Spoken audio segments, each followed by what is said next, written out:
38. Tá ligando. Tá ligado, Vou né? levar uns minutinhos pra ligar. Bom dia. Tá gravando já?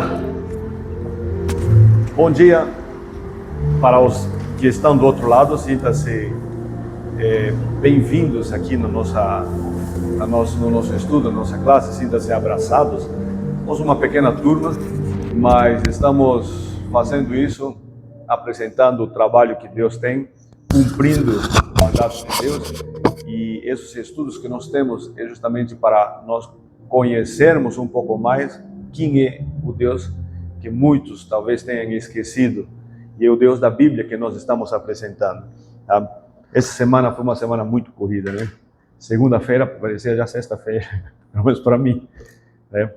E que bom que está acontecendo assim, porque eu achava que a sensação que eu tinha era por causa das atividades, né, corridas que a gente está tendo, mas eu vejo também que idosos estão tendo a mesma sensação, crianças estão tendo a mesma sensação, que já acabou. Nossa, achei que era a Jéssica, a Brenda, por exemplo. Nossa, achei que era terça-feira, era quinta-feira, né? Então, passou rápido, tá? E as notícias que a gente vê, tá? Já parei de ver tantas notícias. A única notícia que a gente está observando ali é mais para o mundo religioso, né? É assustador, ele humanamente falando, tá? Mas que bom que esteja acontecendo, porque são os nossos... Não tem mais? São os nossos... o nosso futuro, tá? Que está praticamente em jogo. E Deus está selando. Estamos em época de selamento. Porque Apocalipse, capítulo 7, dá esse indicativo. Que todos os anjos segurando, tá? Vai ter guerra nuclear? Vamos usar bomba nuclear? Não vai. Não por enquanto. Porque segundo Apocalipse 7, aquilo lá são os anjos segurando, até que os filhos de Deus sejam selados. Tá? Então os filhos de Deus estão selados. Só que tem uma coisa importante, eu vou tocar esse ponto, no número 48, lá. Vou tocar num ponto assim, que não está no slide, mas é assim: o selamento significa a escolha de Deus a dedo, com a pessoa que está disposta a passar pelo que vai passar até o fim. E essa pessoa tem duas características. Uma, que ele guarda os mandamentos de Deus, não faz ele por obrigação, que é natural dele fazer isso. Ele tem a fé que Jesus tinha, a fé de Jesus. Que fé é essa? Lembra que Jesus falou assim: tudo que eu fiz, vocês vão fazer muito maiores. O que são esses? Multiplicação de pães. Eu verifiquei dois milagres, que era a multiplicação de bolo, que aconteceu lá no grupo de recuperação, e outra no batismo do Roberto. Você sabe o que aconteceu? O Jonathan, ele foi ligar o fogão, e o fogão não estava funcionando. Ele fez uma oração só, que o pessoal já via, ele tinha que preparar os alimentos. Aí ele foi ligar de novo, ligou. E eles começaram a fazer o que fizeram até o final. Desligaram tudo.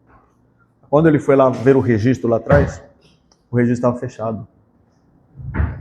Aí ele foi verificar se alguém fechou, alguém mexeu, ninguém mexeu. O fogão, ele funcionou com o registro fechado. Tá? Esse é um milagre que não é com alvoroço. Está acontecendo as coisas.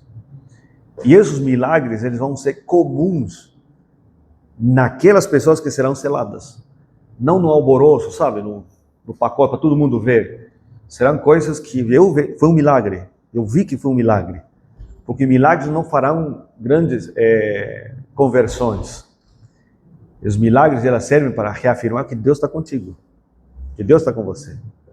E é assim que está acontecendo. Então, esses selados, eles terão que passar pelo fogo.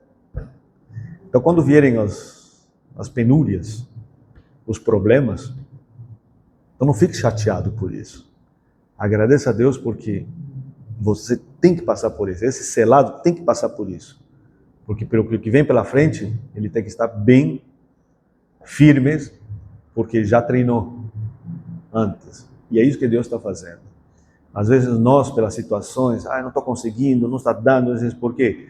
Porque pelo tempo que estamos vendo, já passou a época de bonança, agora é época de preparação, já fortalece para esses tempos finais. Sabe aqueles materiais que você mandou sobre os últimos eventos? Ele leva nessa linha. Tá? Então é isso. Fiquem felizes pelas penúrias que nós vamos passar ainda. Porque isso significa que Deus está agindo e Ele está purificando a gente. E isso é importante, porque esses selados, ele tem que passar por tudo isso. Tem que ter essas duas características e tem que passar por isso. Porque é aquele treinamento. Porque as coisas não vão ser fáceis para os filhos de Deus. Os filhos dos homens também. Mas quem quer bonança é lá do outro lado. Não é na linha que vai nos pedregulhos que vão para o céu nessa última reta final. Tá? É isso. Tá? Semana passada nós começamos a estudar sobre esse assunto lá. O trabalho que Jesus faz no lugar santíssimo, no Santo dos Santos. E nós paramos na metade do assunto. Por quê? Porque o assunto é muito detalhe. Nós vimos apenas uma parte da atividade de Jesus como sumo sacerdote dentro do lugar do Santo dos Santos. Tá? E nós vamos trabalhar, bem-vindo, nós vamos trabalhar hoje em outra parte que Jesus está fazendo sobre... Bom dia, sejam bem-vindos. Né? Sobre o que Jesus faz conosco. Durante todo o tempo que ele passou no lugar santo, ele esteve como mediador, como intercessor, apenas. Quando ele passa para o lugar santo, ele continua fazendo esse trabalho, só que agora ele faz uma outra coisa, que é o julgamento. Não é um julgamento em que, agora os injustos vão pagar. Não, é um julgamento em que eles vão ver o nosso caso, o caso daquele povo de Deus, para que quando Deus, sacerdote, saia do lugar santo, ele vai abençoar o povo dele. Então o julgamento tem a ver com os filhos de Deus. Os que estiverem dentro daquele conjunto de filhos de Deus serão salvos. Quem não estiver lá, as consequências é o que nós sabemos, destruição. Então, é diferente de julgamentos humanos. Tem um criminoso, vou punir ele. Jesus não faz isso. Jesus, esse julgamento é para tratar o nosso caso. Tá? O que não estiver dentro desses autos é porque já está condenado. Por isso que Jesus, no início, ele fala, tá, que o Espírito Santo, o trabalho dele será convencer o povo, o mundo, do pecado, da justiça e do juízo. Tá? Por quê? Porque são dois grupos, que Jesus vai tratar apenas dos grupos dos que serão salvos. Salvou? Beleza. E os outros? Infelizmente, eles já estão condenados. Tá? Essa é uma visão que precisa ser entendida. Pode passar, por favor? Mais um. Mais um. Mais um. Mais um. Mais um. Aí, tá? Mas antes de continuarmos, vamos fazer uma oração, tá? Vamos orar. Pai amado, nós vamos abrir sua palavra agora e nós vamos continuar estudando sua palavra. Nós pedimos, por favor, que o Senhor primeiramente nos livre de todo mal, ilumina a mente dos que estamos aqui, perdoa os nossos pecados e me use apenas como uma voz para poder continuar estudando a seu respeito. Pai amado, nós sabemos que já o tempo está nos tempos finais, nos finais dos finais. Só é uma questão de tempo para os eventos começarem realmente a se destrinchar, esses últimos, antes do Senhor voltar. Mas até lá, nós pedimos que nos ajudes a poder nos firmar na sua palavra e não levá-las a elas superficialmente. Peço, por favor, que abençoe os teus filhos para que eles despertem e façam o teu trabalho. Em nome de Jesus. Amém. Esse é o esquema, tá? que trata sobre a purificação do santuário, a celestial. Tá? Acontece que o céu é um lugar santo, não há pecado. Então, se é um lugar santo que não há pecado, por que ele tem que ser purificado? Daniel 8,14 dá esse aponta para esse fato de que o santuário seria purificado. O que é santuário? O céu. Por quê? Porque em 1844 o santuário terrenal ela não existe mais. Tá? Então esse santuário terrenal que Deus mandou construir, ele era uma cópia e uma representação daquilo que está lá no céu. Como esse santuário que estava aqui na terra já deixou de ter sentido quando Jesus morreu, tá? Então não tinha mais por que esse santuário ser purificado.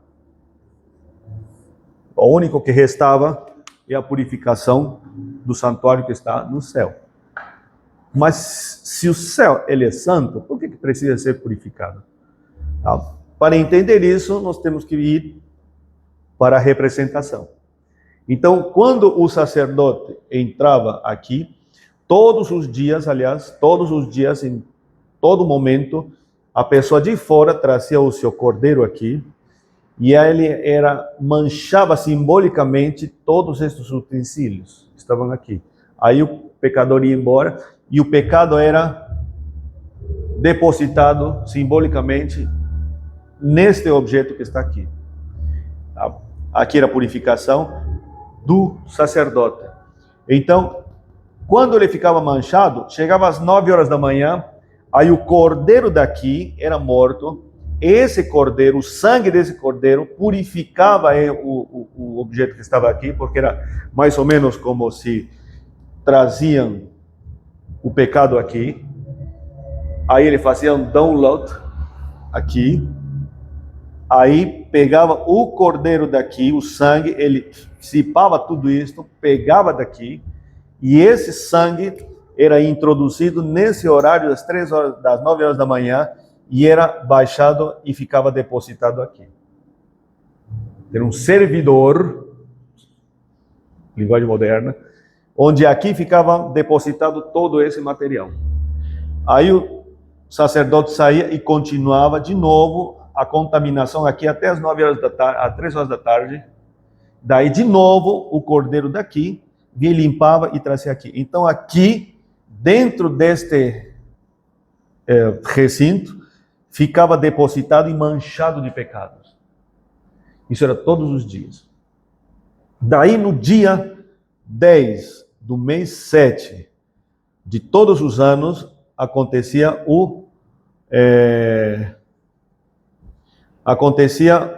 dia da purificação, o Yom Kippur. E aí, nesse dia, tudo isso que estava aqui era tirado e entregue e colocado em cima do bode para Azazel. Esse bode, então, era purificado e jogado em cima dele. Esse bode era levado e aqui ele morria, no deserto. Então, simbolicamente, o santuário foi purificado. Acontece que este representa o céu e esta parte representa a terra. Foi isso que Jesus fez. Os pecados foram acumulando-se. Em algum momento, Jesus veio, no ano 31, morreu aqui na cruz, e aí ele purificou a parte da terra. Por isso, quando Jesus disse, o meu trabalho não é condenar, eu vim aqui para salvar, não para condenar. Por quê? Condenação é só lá na frente, no futuro. Então, por isso que Jesus sempre falou, olha, purificação, eu vim salvar, só isso. Salvou, aí os pecados foram para cá. Que pecados ficam aqui, que serão purificados? Pecados que foram confessados, pecados que não foi confessado, não vai. Você se batizou, o pecado foi zerado, está limpo. A partir daí, de repente você chegou a uma loja e viu um negocinho aqui, sem querer você colocou, guardou. E foi, você esqueceu. E você nunca confessou aquele roubo. Esse é um pecado que nunca foi confessado. Então você tem que confessar, todos os dias você tem que estar confessando seus pecados, para que aquilo, no dia seguinte, você levante e acorde zerado. Para quê? Para que os pecados que estejam aqui, eles sejam lavados, seja purificado. Tá? Quando é que aqui vai ser purificado? Lembra que aqui tem um processo, porque ele é purificado, enquanto essa purificação significa o sacerdote entrar aqui, tá? Fazer mediação pelo povo, por ele e pelo povo, tá? Mediação. Enquanto isso, o tempo está passando. E aqui ele vai depositar sangue no... Coloca uma folha, um slide anterior, um pouco mais um ali, tá? Ele depositava sangue aqui no altar, na Arca da Aliança, tá? E depois que fazia isso, conversava com Deus, passava todo esse tempo, depois ele saía, depositava, próximo slide, depositava os pecados para Azazel e depois abençoava o povo. Esse era o trabalho. Tá? Então, se aqui aconteceu no ano 31, isso que está aqui também aconteceu no ano 31, que o batismo, no ano 27, nesse sentido, no ano 27, DC, no ano 27, tá? Na volta, Jesus já foi para o céu, na volta significa o batismo do Espírito Santo, Pentecostes, e na vida cristã significa o nosso batismo. Então, se aqui aconteceu neste ano e neste ano, nesta linha, quando é que acontece o passo desse sacerdote vir para cá? Aqui eu sei que aconteceu durante muito tempo. Por quê? Porque o próprio Estevão disse, eu vi o céu aberto, e eu vejo o quê? E eu vejo o Filho do Homem, Jesus, à destra do Pai. Então ele já estava aqui. Então em algum momento ele vai ter que sair daqui, do lugar santo, e vai ter que passar aqui. Quando que acontece? 1844.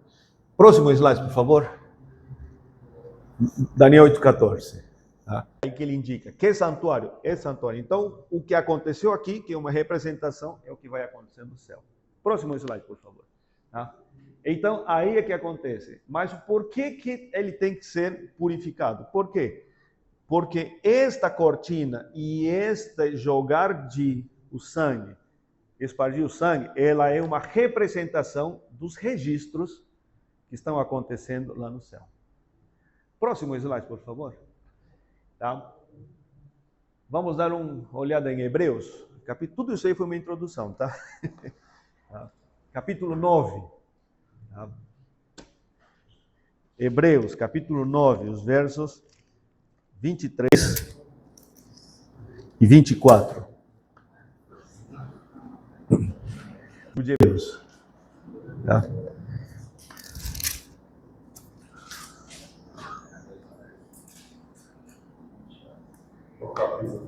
Capítulo 9. Hebreus, capítulo 9. Versos 23 e 24. Tá? Todos, né? Diz assim: era necessário, portanto, que as figuras das coisas que se achavam nos céus se purificassem com tais sacrifícios, mas as próprias coisas celestiais com sacrifícios a eles superiores. Está dizendo que esta é uma representação, tá? E lá também tem que ter uma purificação. 24. Porque Cristo não entrou em santuário feito por mãos, figuras do verdadeiro, porém no mesmo céu, para comparecer agora por nós diante de Deus. Tá? Então o que aconteceu aqui, esse que está aqui é uma representação que nos ajuda a entender o que realmente vai acontecer no céu. Porque lá no céu, quem que vai lá para ver o que está acontecendo? Então o que Deus faz? Um teatro aqui, para nós sabermos o que vai acontecer lá. Ok? Vamos lá em Daniel capítulo 7. Tá? Daniel capítulo 7. Daniel capítulo 7, os versos 9 e 10.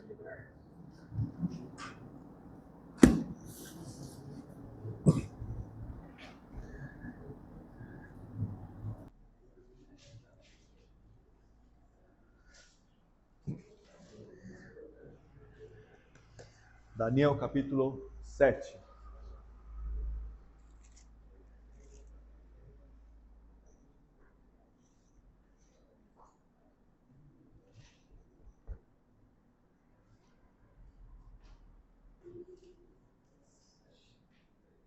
Nove e 10.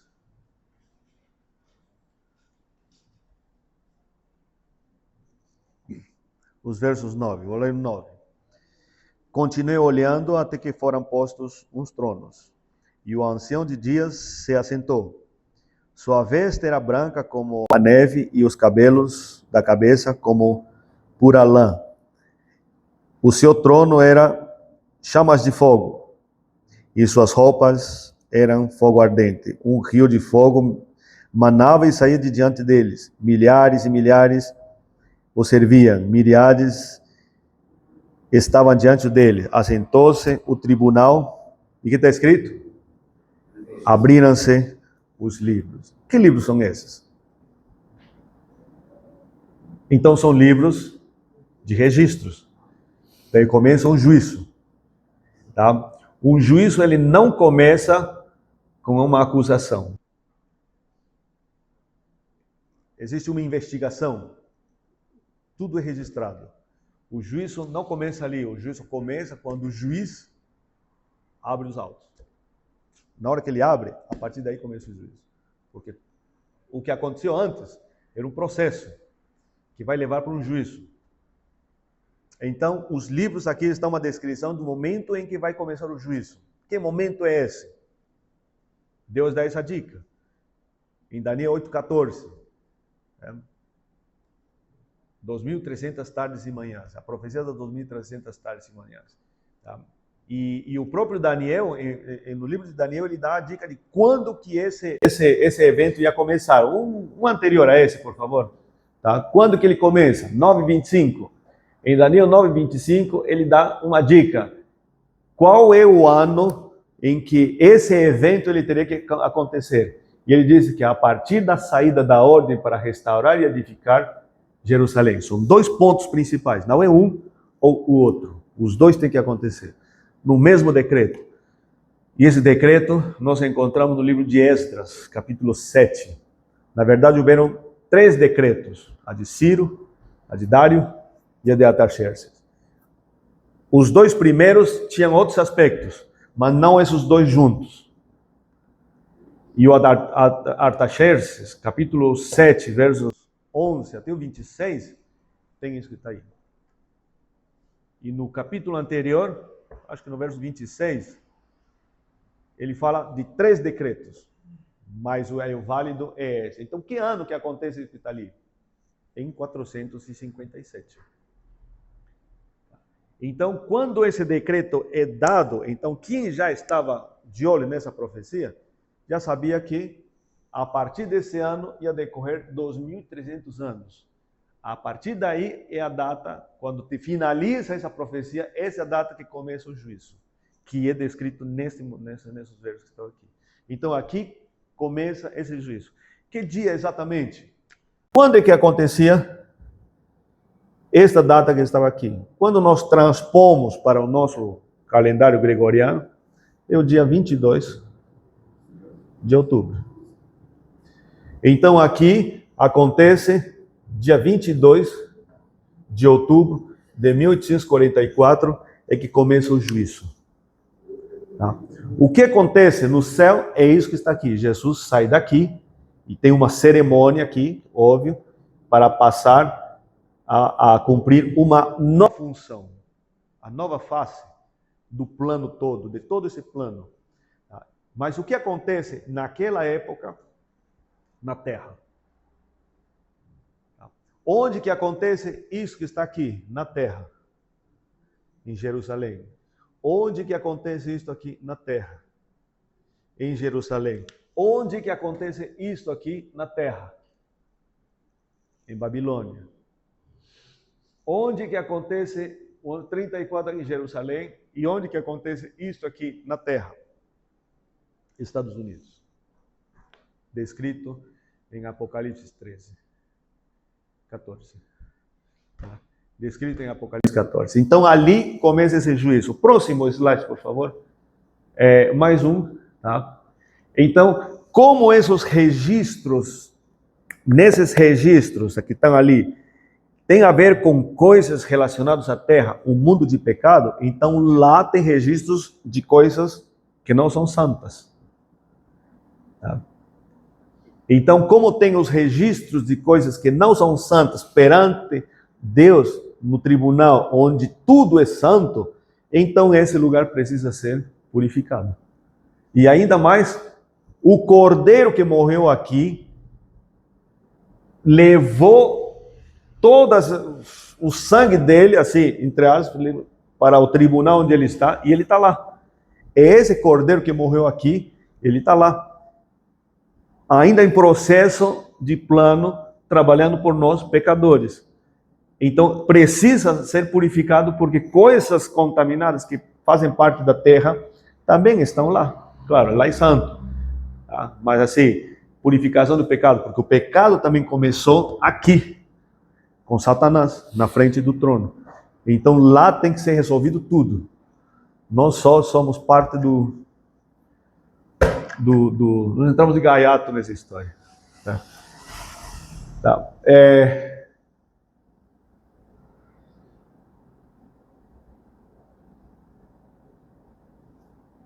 Próximo slide, por favor.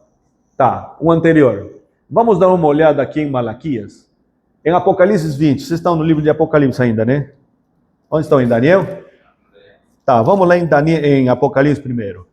Apocalipse 20, 12. Apocalipse 20, 12.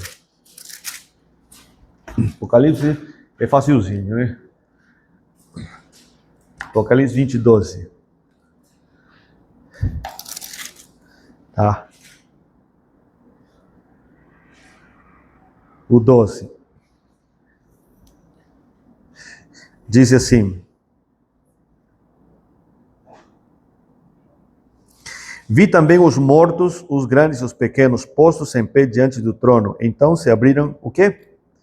Se abriram os livros. Uma descrição, a mesma descrição lá do que está em Daniel. Tá? Se abriram os livros. Ainda outro livro, o livro da vida. Ele foi aberto, né? E os mortos foram julgados segundo as suas obras, conforme o que se achava escrito nos livros.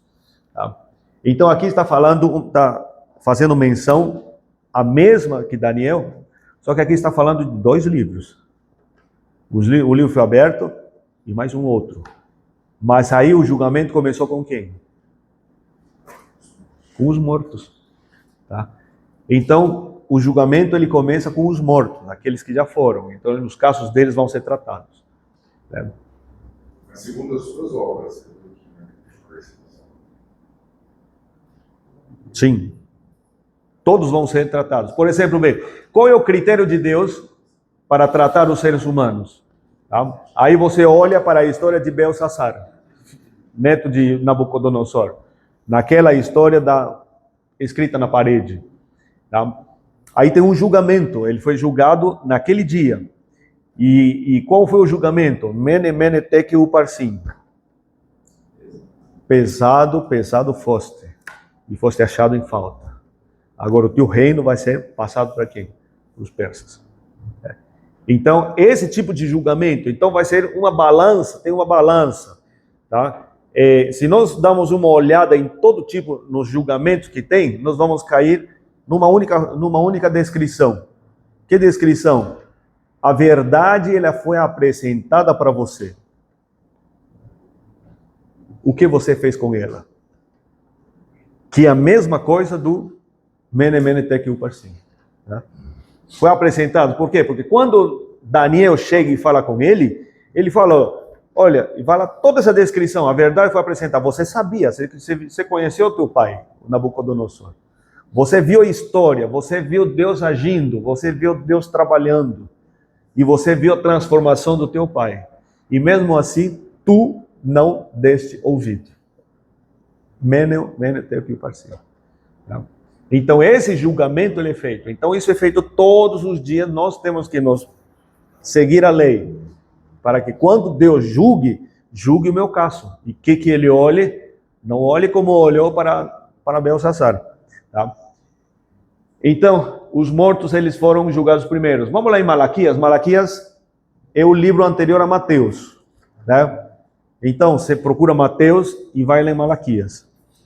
Malaquias é um livro anterior. Malaquias 3,16.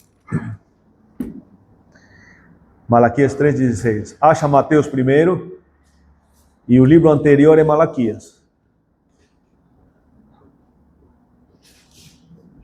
Que Mateus é fácil, né? Já temos noção onde que ele está na Bíblia. Agora, 3,16. Diz assim: Então os que temiam o Senhor falavam uns aos outros. O Senhor atentava e ouvia. Havia um memorial escrito diante dele para os que temem ao Senhor e para os que se lembram do seu nome. Então, aqui ele deixa claro que o trabalho de Deus não é para condenar o ímpio. É para fazer o possível para poder trazer os filhos de Deus para o lado dele. Para que nesse julgamento, que ele é correto e honesto e transparente, tá? Então ele tem que fazer o possível para que esse filho seja salvo. Não é para condenar, é para salvar. O julgamento, ele não é de condenação, ele é de salvação. Essa é a diferença daquilo que nós estamos acostumados. Né? Então, mais eu não me lembro, tinha mais alguma coisa aqui que está muito grande? Está tudo bem. Cortou, né? Não sei se ele faz parte daqui. Coloca aqui deste lado, tem como colocar aqui do lado? Tá?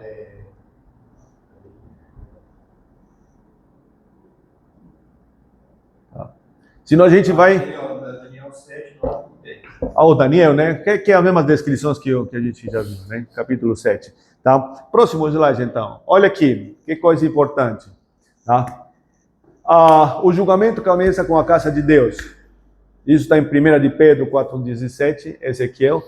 Cada caso ele será considerado. Então, todo filho de Deus, todo aquele que assim, o que é pecado? Todos nós sabemos que é transgressão da lei, mas essa transgressão da lei é para quem conhece a lei. Já conhece a lei. Quem não conhece a lei, por exemplo, um tupi, guarani, antes da chegada do homem branco, ele não conhece a lei. Como que ele vai ser julgado? Aí em Tiago deixa bem claro, tá? O que é pecado? Quem sabe fazer o que é certo e não faz, é pecado. Aí abrange mais do que apenas o conhecimento da lei. Por exemplo, eu sei que pegar isto do meu amigo, eu gostei, ele não vai sentir falta, eu peguei para mim. Isso é fazer o certo ou não fazer o certo? Isso é fazer o que não é certo. Isso é pecado. Tá? Isso é pecado. Então, você pode colocar qualquer item, qualquer coisa. O que é certo, o que é errado, é pecado. Me vestir mal, ir com um vestido mal, assim, do jeito que eu gosto, ir para um lugar em que ele tem uma regra de vestimento, por exemplo, diante do juiz, você vai de regata? Não, você vai bem apresentado, porque senão o juiz te manda fora. Essa é a regra. É pecado. Mas não tem uma coisa nada, é isso.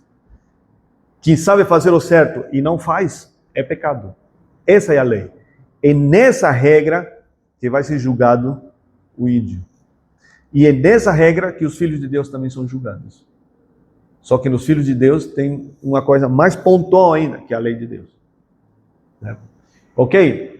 Vamos lá dar uma olhada em 1 de Pedro. 1 de Pedro está perto de Apocalipse. 1 de Pedro, capítulo 4, verso 17. 1 de Pedro 4, 17.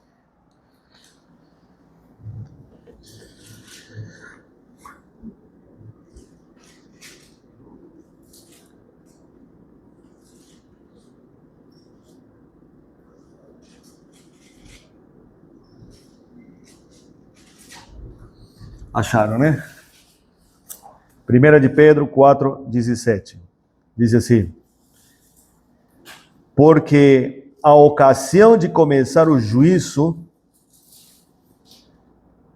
por onde que começa?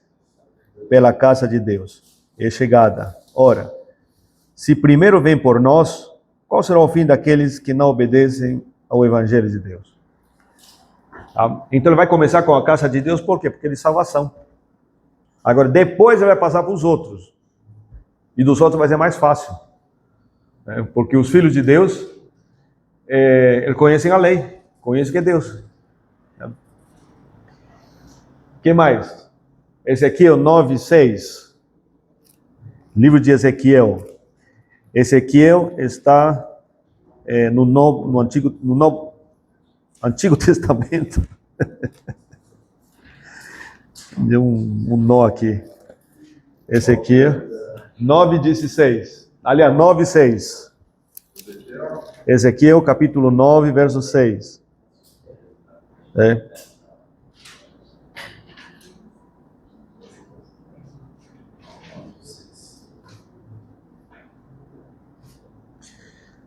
Tá?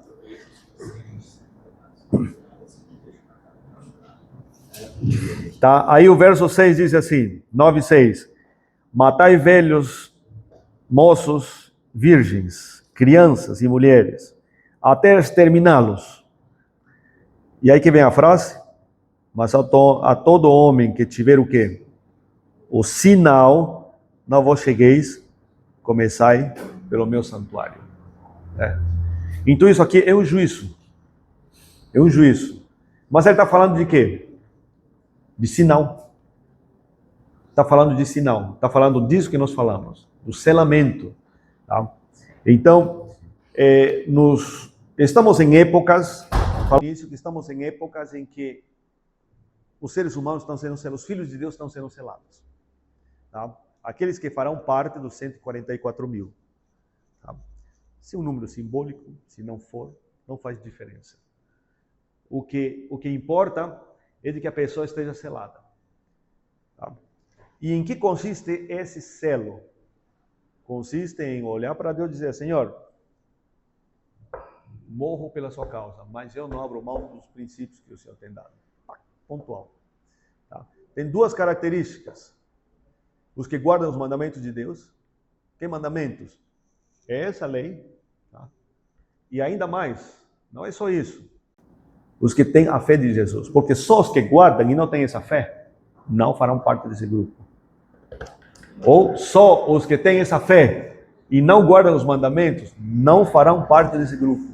O grupo remanescente, ele guarda os mandamentos de Deus e ele tem a mesma fé que Jesus tinha.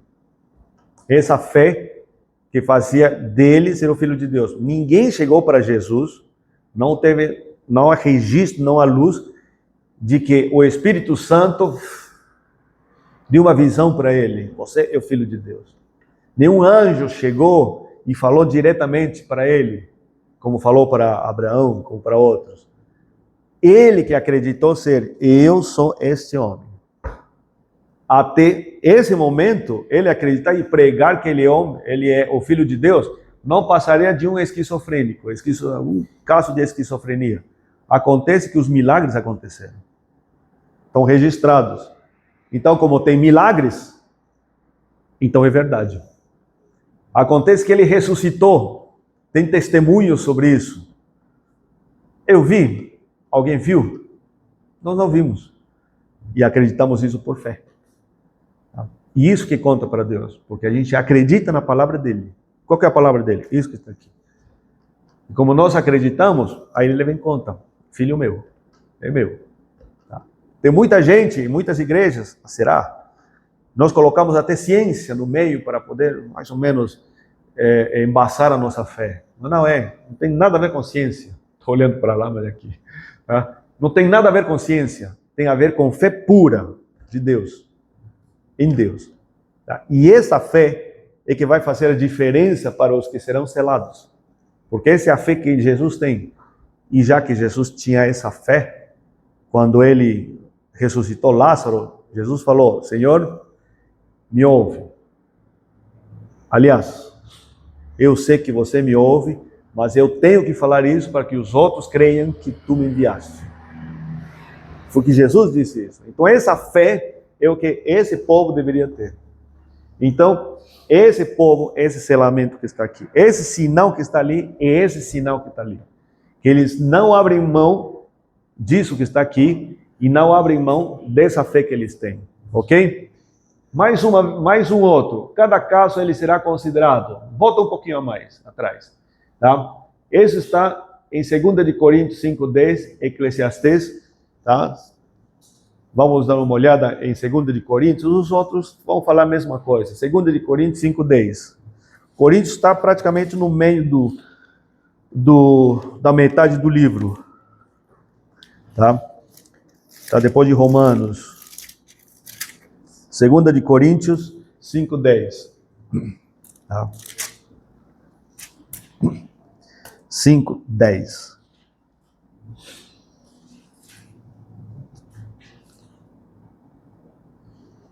Tá? Diz assim: porque importa que todos nós compareçamos perante o tribunal de Cristo, para que cada um, o que está escrito? Receba segundo o bem ou o mal que tiver feito por meio do corpo. Tá? Por meio de quê? Do corpo. Então, meu corpo, minhas regras, já era. Tá? E aí você pode colocar qualquer detalhe, que você puder imaginar no corpo. Seja lá superficial, seja interior, com essas ideologias que tem por ali. Então está aqui. Deus é extremamente detalhista e extremamente transparente. Então nós sabemos qual é o critério de julgamento de Deus, porque Ele deixou claro ali. Tá? Vamos dar uma olhada em Eclesiastes? Aliás, antes de ir para Eclesiastes, vamos lá para Mateus. Tá? Um pouquinho lá, está a caminho. Livro de Mateus, capítulo 12. Capítulo 12. Capítulo 12, o verso 36 e 37. 36 e 37. Tá? Mateus 12.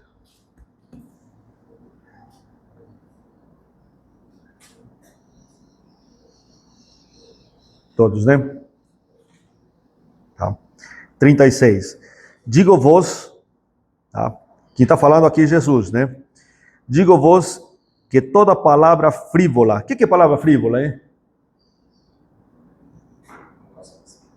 Sem sentido, né? Seja lá palavrão, seja lá. Toda palavra frívola que proferirem os homens, dela darão conta em quê? No juízo de Deus. No dia do juízo. Porque pelas tuas palavras serás justificado e pelas tuas palavras serás condenado. Ou o outro. Né? Ou o outro. Jesus falando isso. Tá? Então isso tem que ficar bem claro para nós. Tá? Do aquilo que eu faço durante o meu dia, daquilo que eu falo durante o meu dia, eu vou dar conta disso de Deus. Só que para eu falar, eu só consigo falar daquilo que está, a minha mente está cheia. Né? A minha mente está cheia. Então eu tenho que cuidar o que eu ouço, tenho que cuidar também daquilo que eu me alimento, que tem a ver com o corpo. Né? Tenho que cuidar com aquilo que eu falo, com aquilo que eu vejo. Tá? Então tem que se cuidar de tudo, justamente por quê? Porque eu vou dar conta de tudo isso. Vamos lá em Eclesiastes 12, 13 e 14.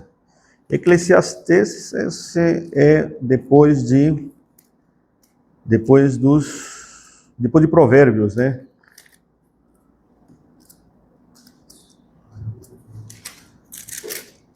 Isso, depois de Provérbios.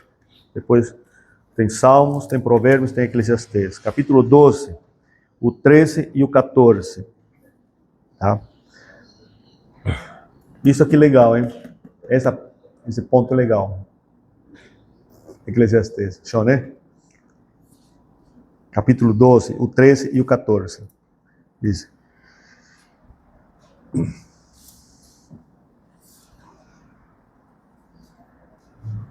Tá, achou, né? Então, o 13.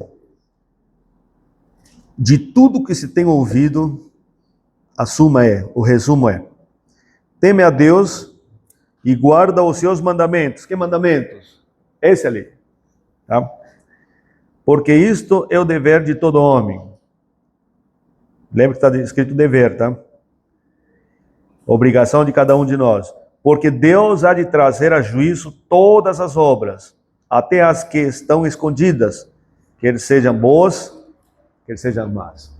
É isso que consiste no juízo. Mas já que estamos falando em registros, quantos livros são? A Bíblia só menciona 3. Pode ter mais, eu não sei. Pelo menos 3. Próximo slide, por favor. Aí estamos os livros. Os que são mencionados, tá? Livro da vida, o livro dos justos e o registro das ações dos ímpios. Tá? É o que está mencionado. Se tem além disso que está aí, eu não sei. Eu acredito que não. Porque Deus sempre foi transparente em tudo que Ele fez. Então, a existência dos livros foi o que nós lemos ali, em Apocalipse 20, 12. Tá? Os livros foram abertos. E aí ele fala, mais um. Mais um. Tá? E onde estão esses livros? Está em Filipenses, em Apocalipse, quando fala do livro da vida. Aí nós encontramos o memorial dos justos, Malaquias, que nós lemos ali. Tem um memorial dos justos ali. Tá? Os registros das ações dos ímpios. Está em Eclesiastes, que nós lemos agora. E está em Coríntios, que também nós não lemos. Tá? Que são os registros. Então, todos têm os seus registros. Não tem nada. Esses livros que estão ali, tá? Ele é representado por esta cortina que está aqui.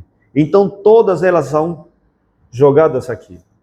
Porém, aqui estão os pecados confessados. Tá? E lá também estão os registros dos que não está tipificado aqui, mas ele é tipificado justamente na conversa em que o sacerdote tinha com Deus. Então, aqui está o ponto principal, e já está escrito que tudo vai vir à tona, tudo vai ser levado em conta, nada vai ser escondido de Deus. E então, cada um, nós vamos render contas disso. E para que evitar tudo isso, é que todos os dias nós confessamos os nossos pecados e deixemos de ser parte deste grupo dos ímpios. Quem são os ímpios? Ora, aqueles que não praticam as obras de Deus. E quais são as obras de Deus? Tem a ver com religião só? Não. Se vocês olham em Salmo 15, tem uma listinha ali de características de pessoas no convívio social que não tem nada a ver, nessa listinha não tem nada a ver com religião. Tem a ver com coisas, relacionamentos humanos. E nós encontramos também no livro de Salmos, em alguns Salmos, outros pontos que tem a ver todas características, comportamentos humanos a nível social. E nenhuma delas tem a ver com religião. Em ir à igreja, em cumprir os mandamentos, em nada disso. Tem a ver com coisas humanas. Tá? Próximo slide, por favor. Tá? Qual que é o critério de julgamento? Tudo isso que está ali, tá? Resume em que a verdade foi apresentada para você, o que você fez com ela. Seja lá qual for, se você aceita, se você não aceita. Se você aceita, ok, existe uma verdade para os que aceitam, que são os conselhos de Deus. Onde estão esses conselhos de Deus? De Abraão, Deus falou, olha, você viu o meu servo, a primeira vez que você fala em alguma regra na Bíblia, em Gênesis, você viu como que Abraão, ele obedece os meus estatutos, minhas alianças, meus preceitos, minhas leis, todas essas listas. Só que nós não vemos antes uma lei dada, escrita, falada. Mas essas coisas, esses convívios, essas coisas ali têm a ver com o que agrada a Deus. O que agrada a Deus? Eu disse, teme a Deus e guarde seus mandamentos, porque tudo isso que está ali vai ser levado em conta.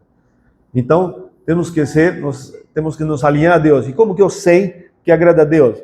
Imitar Jesus.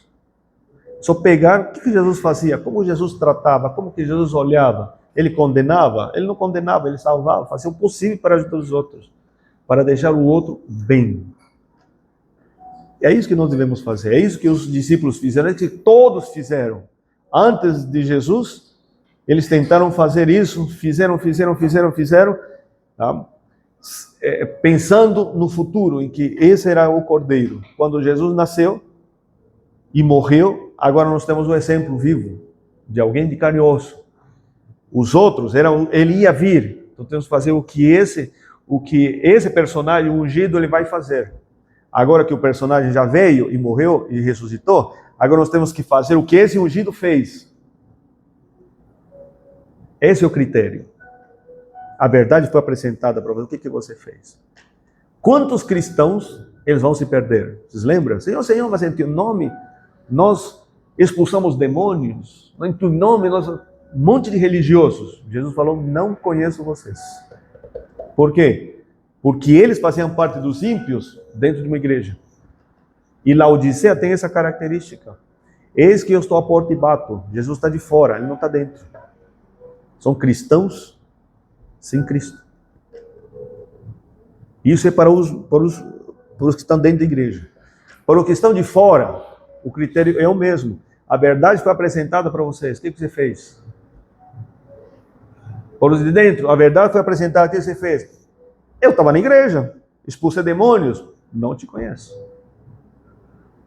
É o mesmo critério, tanto para um para o outro. Só que o julgamento começa com a casa de Deus. Acho que esse é o último, né? Tem mais dois? Deixa eu ver o que é. O fim do juízo investigativo. Tá? Todos os casos serão decididos e o retorno à terra. Quando o sacerdote entrava aqui, quando todos os casos que estavam aqui eram tratados com Deus, com a pessoa, com Deus, o sacerdote ele saía, já com todos os casos decididos. E aqui o povo era abençoado.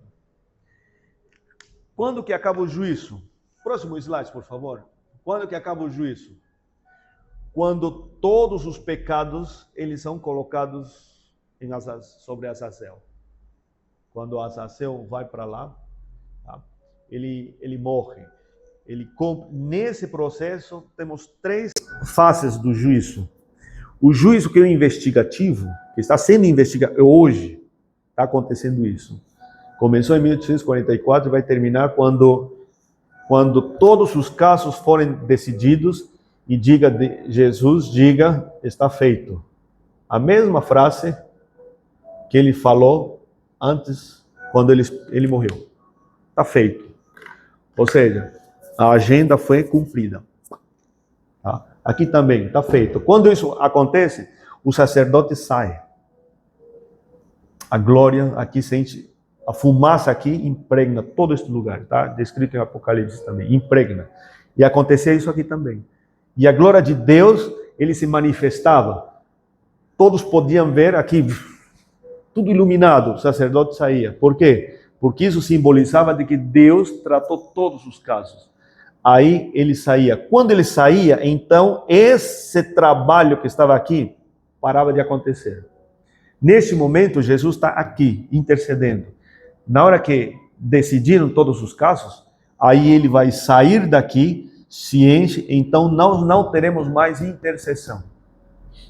É isso que nós chamamos de fechamento da porta da graça, porque a graça acabou.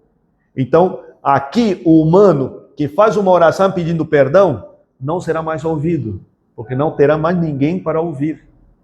Então Jesus já sai por aqui, os casos foram decididos, a decisão foi tomada.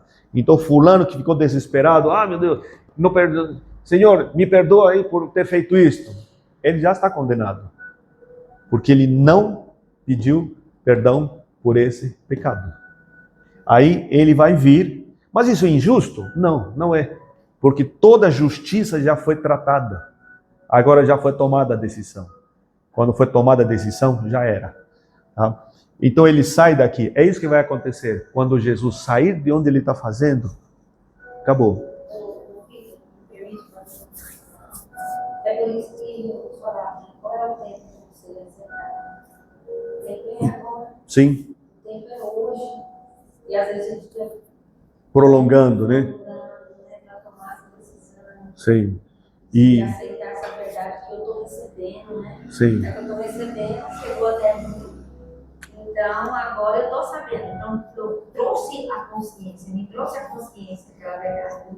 Então, agora em que decisão tomo? Aí, onde Jesus aconselha, filhos, aonde dá seu coração hoje? Sim. Porque Não sabemos o amanhã. Tudo isso que eu estou falando tem a ver com a agenda que está no céu. A agenda dele. O que a Maria tocou no assunto é algo que já remete a algo individual. Individual. Porque eu não sei se o meu juízo, isso é o juízo do mundo. Eu não sei se o meu juízo individual ele termina hoje. Entendeu? Bom me lembrar disso. Tá? Ele termina hoje. Pode ser, tá? Por exemplo, a minha sogra faleceu há tempo atrás. O juízo dele já acabou, já foi. Então ela não faz parte desse grupo de que o pessoal que vai ficar aqui em pé. Não, ela faz parte do grupo em que o caso dela já foi tratado. Alguém sofreu um acidente lá, pá, morreu. Agora, por exemplo, o juízo dele aconteceu ali. Ah, mas chegou a hora. Tem muita gente tirando chacota disso daí. Ah, mas se foi a hora chegou a hora do piloto do avião. E os outros? Eu já ouvi piadinhas a respeito disso, ironias a respeito disso, de um assunto extremamente delicado. Tá? Então, mas está lá, eles fazendo as piadinhas deles. Mas quando chega o dia, chegou a hora de todo mundo, o juízo de todos eles, chegou. Fazer o quê? Ah, meu juízo, será que é hoje o meu? O teu, será que é hoje? Então, por isso é que a decisão tem que ser individual. Por isso é que, e eu? O que eu faço? O que eu faço agora? Só para terminar. Então, vamos lá em João 1:29. Tá? Só para terminar. Tá? Livro de João. Evangelho de João. Tá? 1:9. Palavras de João Batista. 1:29.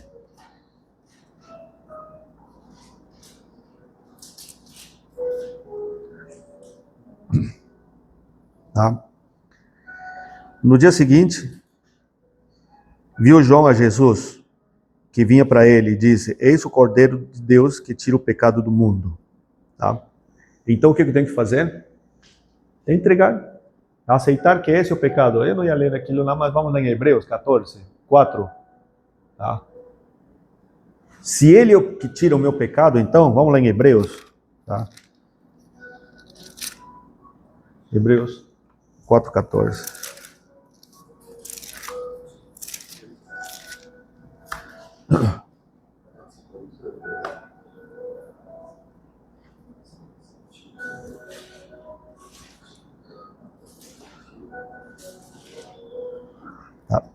Tá?